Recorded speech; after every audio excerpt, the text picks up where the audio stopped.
কিন্তু সেই ইতিহাস এখন আর কেউ পড়ে না। 1971-এর পর বদলে যায় সবকিছু। চরম মুসলিম বিদ্বেষী রবীন্দ্রনাথ এখন আমাদের প্রাণের কবি। দুর্গাকে উদ্দেশ্য করে যার লেখা কবিতাটাই এখন আমাদের জাতীয় সঙ্গীত। হিন্দুদের মা দুর্গাকে নিয়ে লেখা যে কীর্তনকে আমরা জাতীয় সঙ্গীত হিসাবে গেয়ে থাকি, সেটার মূল গান 25 লাইনের। 1905 সালে লেখা একটি গানকে হাস্যকরভাবে 1971 সালে স্বাধীন হওয়া একটি দেশের জাতীয় সঙ্গীতের স্বীকৃতি দেওয়া হয়। উইকিপিডিয়ার তথ্য অনুযায়ী যে গানের সুর আবার চুরি করা হয়েছিল গগন হারকরা নামের এক লোকসঙ্গীতের শিল্পীর গাওয়া গান থেকে। সেটা তো সমস্যা নেই, মূল সমস্যা হলো হিন্দুদের মা দুর্গাকে নিয়ে লেখা গানের বিশেষ যে কয়টি লাইন বাদ দেওয়া হয়েছে, সে লাইনগুলো পড়লেই সবার কাছে পরিষ্কার হয়ে যাবে এটা আসলে বাংলাদেশের জাতীয় সঙ্গীত নাকি আমাদেরকে দিয়ে কৌশলে মূর্তির গুণগান করানো হচ্ছে। যে বাংলাদেশের যে জাতীয় সঙ্গীত আছে সেটা পরিবর্তন করা উচিত।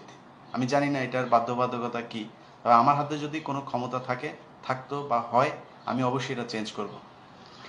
কারণ যিনি বাংলাদেশের নাগরিক না, পৃথিবীর ইতিহাসে এমন একটি দেশ আছে যিনি বাংলাদেশের যেই দেশের নাগরিক না, কিন্তু তিনি হচ্ছে গিয়ে আপনার ওই দেশের জাতীয় সঙ্গীত বানিয়েছেন।